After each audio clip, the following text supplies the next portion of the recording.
Hi guys, இன்றைக்கி இந்த வீடியோவில் முதுமொழி காஞ்சியை பற்றி உள்ள ஒரு ஃபுல் டீட்டெயில்டு வீடியோ நோட்ஸ் தான் இந்த வீடியோவில் பார்க்க போகிறீங்க. ஸோ டோட்டலாக இவ்வளவும் படித்தா போது இது ஒரு 1 லீனியர் நோட்ஸ் தான். மறக்காமல் வீடியோவை பாஸ் பண்ணி நோட்ஸ் எழுதிக்கோங்க. ஸோ முதுமொழி காஞ்சி இது எதுன்னா மூத்தோர் சொல் அல்லது முதுசொல் அப்படின்னு சொல்லுவாங்க. இதோட ஆசிரியர் யாருன்னா மதுரை கூடலூர் கிழார். இவரது காலம் 5ஆம் நூற்றாண்டு. ஸோ மொத்தம் எத்தனை அடிகள் உண்டுன்னா 100 அடிகள் கொண்ட பாடல். சரி, இதோட சிறப்பு பெயர் எப்படின்னு கூப்பிடுவாங்கன்னா அறவுரை கோவை இல்லைன்னா அறிவுரை கோவை அப்படின்னு சொல்லுவாங்க. சரியா, பிறந்த ஊர், இவர் எந்த ஊரில் பிறந்தார் அப்படின்னா கூடலூர் இந்த ஊரில் பிறந்தார். மொத்தம் எத்தனை அதிகாரங்கள் உண்டு? 10 அதிகாரத்திற்கு 10 பாடல்கள் வைத்து மொத்தம் எத்தனை பாடல்கள் இருக்குது? 100 பாடல்கள். ஸோ திணை காஞ்சி திணை. பாவகை எந்த பாவகைன்னா குறள் வெண் செந்துறை இல்லைன்னா குறள் தாளிசை. இந்த 2 பாவகைகள்லாம் ஒன்று சொல்லுது. ஓகேவா? அடுத்த வேறு பெயர் அங்கே பார்த்தது தான். ஸோ அங்கே என்னெல்லாம் பார்த்தோம்? அறவுரை கோவை, அறிவுரை கோவை அது பார்த்துருக்கோம். ஸோ இங்கே ஆத்திச்சூடியின் முன்னோடி அந்த பேர் இதாகிருக்கு. ஸோ இது ரெண்டுமே திணையும் பாவகையும் PYQ கொஸ்டின்ஸ். ஸோ அதுக்கப்புறம் சிறப்பு முதுமொழி காஞ்சியின் சிறப்பு என்னென்னா இவர் தாம் பாடல்களை நச்சினக்கினியார் முதலிய நல்லுரை ஆசிரியர்கள் மேற்கோள்களாக கையாண்டுள்ளார்கள். ஸோ இவங்க என்னது பெரிய பெரிய ஆசிரியர்கள்லாம் என்னது முதுமொழி காஞ்சி பாடலை கையாண்டிருக்காங்க அப்படின்னு சொல்லியிருக்காங்க. இதுக்கு உரை எழுதியவர் யாருன்னா திருமணம் செல்வகேசவராயர்,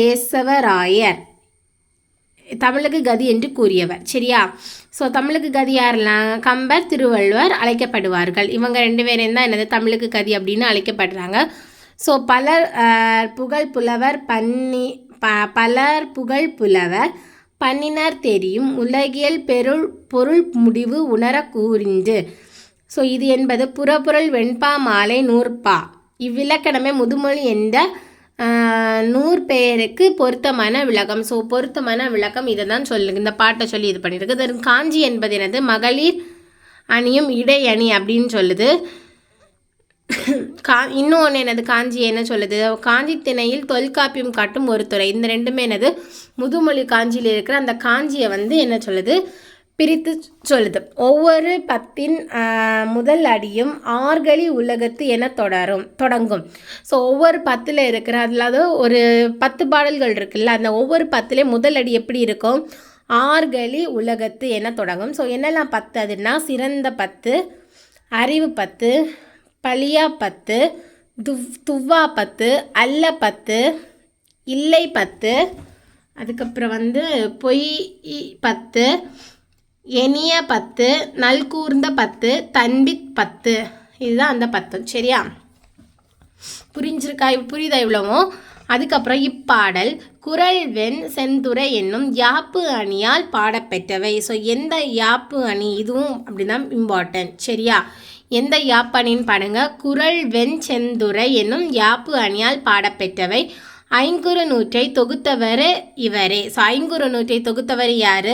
மதுரை கூடலூர் கிழார் தான் எதை தொகுத்திருக்காரு? ஐங்குறு நூற்றை தொகுத்திருக்கிறாரு. சரியா? நிலையாமையை பற்றி முதுமொழி காஞ்சி கூறுகிறது. ஸோ நிலையாமையை பற்றி கூறும் நூல் எதுன்னு கேட்டால் என்னது? முதுமொழி காஞ்சி. இதுவும் PYQ கொஸ்டின்ஸ் தான். காஞ்சி திணையில் துறைகளுள் ஒன்று. காஞ்சி திணையின் துறைகளுள் ஒன்று தான் என்னது? முதுமொழி காஞ்சி. முதுமொழியை இடையணியோடு இணைத்து பாடப்பட்டுள்ளமையால் முதுமொழி காஞ்சி. ஸோ இது என்னென்னா முதுமொழியை இடையிடையே முதுமொழியை யூஸ் பண்ணி பாடியிருக்கிறனால தான் இதுக்கு என்ன பெயர் போட்டிருக்காங்க? முதுமொழி காஞ்சின்னு பேர் போட்டிருக்காங்க. உலகியல் உண்மைகளை தெளிவாக எடுத்து இயம்பும் நூல். ஸோ உலகளவில் இருக்கிற உண்மைகளை தெளிவாக மக்களுக்கு எடுத்துரைக்கும் நூல் தான் என்னது? முதுமொழி காஞ்சி. இந்நூல் கற்போரின் குற்றங்களை நீக்கி அறம் பொருள் இன்பங்களை அடைவதற்கான வழிமுறைகள். ஸோ கற்றவர்களுக்கு என்னெல்லாம் குற்றங்கள் இருக்குது, இப்போ அவங்களுக்கு மனசில் ஏதாவது வஞ்சகம் இந்த மாதிரிப்பட்ட இருக்குன்னா இந்த முதுமொழி காஞ்சி நூலை நம்ம வாசிக்கும்போது இல்லை படிக்கும்போது என்ன ஆகும்? அவங்களுக்கு உள்ள குற்றங்கள் எல்லாம் நீங்கி இல்லை நம்ம இதெல்லாம் பண்ணுறது தப்பு, ஸோ இதை நம்ம கரெக்ட் பண்ணிக்கணும் அப்படின்னு சொல்லிட்டு அது என்ன பண்ணும்? ஒரு நல்ல ஒரு விளக்கத்தை கொடுத்து ஒரு நல்ல ஒரு வழிக்கு அது வகுக்கிறது அப்படின்னு. ஸோ வெற்றியில் மொத்தம் எத்தனை இருக்குது? 14, உளிஞையில் 8, வாகையில் 18, பாடான் 10, வஞ்சி 13, தும்பை 12, காஞ்சி 20. மொத்தம் சொல்லுது. சரியா? எவ்வளோ வருது? 20, 30, 40, 50, 60, 70,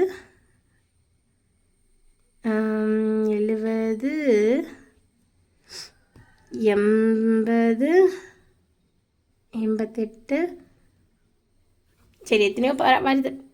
ஓகே, நெக்ஸ்ட்டு உலகம் உருண்டை வடிவமானது என கூறிய முதல் தமிழ் நூல் எதுன்னு கேட்டாலும் என்னது முதுமொழி காஞ்சி. இதுவும் PYQ கொஸ்டின் தான். உலகம் உருண்டை வடிவமானது என கூறிய முதல் தமிழ் நூல். புறநானூறு மொத்தம் 11 புறத்திணைகள், அதில் 65 துறைகள்.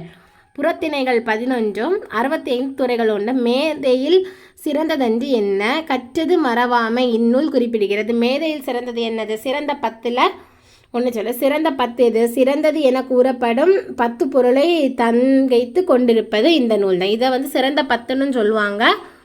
இன்னொன்று என்ன சொல்லுவாங்க? மேதை கற்றது மறவாமை அப்படின்னு சொல்கிறாங்க. சரியா?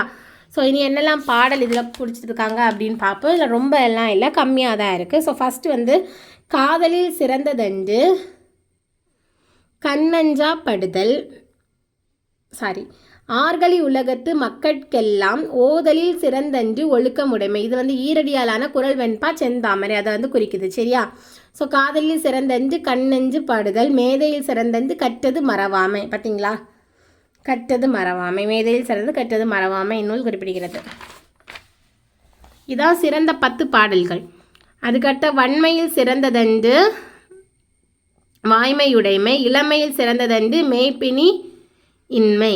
அடுத்தது நலனுடைய மையின் நானு சிறந்தன்று, குலனுடைய மையின் கற்பு சிறந்தன்று, கற்றலின் கற்றாரை வழிபடுதல் சிறந்தன்று, செற்றாரை செறுதலில் தற்செய்கை சிறந்தன்று, முன்பெரு கலின்பின் சிறுகாமை சிறந்தன்று. இது வந்து மதுரை கூடலூர் கிழாரோட பாடல்கள்.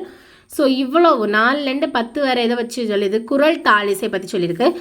இசையிற் பெரியதோர் எச்சமில்லை, ஈரம் உடைமை ஈகையின் அறியாத தேய்த்தது ஆசாரம் பழியார்.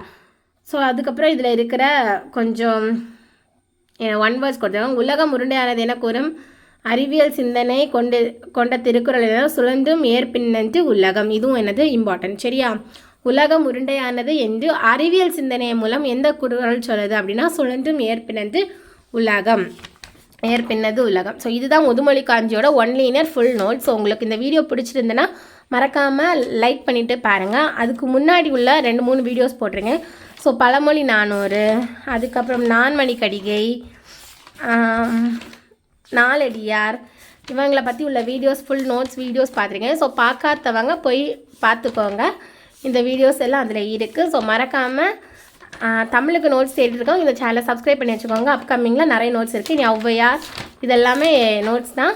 ஸோ நான் வந்து ஹைலைட் பண்ணுறதுக்காக கலர் லைட் யூஸ் பண்ணி எழுதியிருக்கேன். அப்படி நீங்களும் எழுதும்போது படிக்கும்போது கொஞ்சம் ஈஸியாக இருக்கும். முக்கியமான பாயிண்டை மட்டும் படித்தா போதும். ஸோ இந்த வீடியோ உங்களுக்கு யூஸ்ஃபுல்லாக இருக்கும்னு நம்புகிறேன். மறக்காமல் என்னோடய சேனலை சப்ஸ்கிரைப் பண்ணிவிட்டு வீடியோக்கு லைக் பண்ணிவிட்டு பாருங்கள். தேங்க்யூ.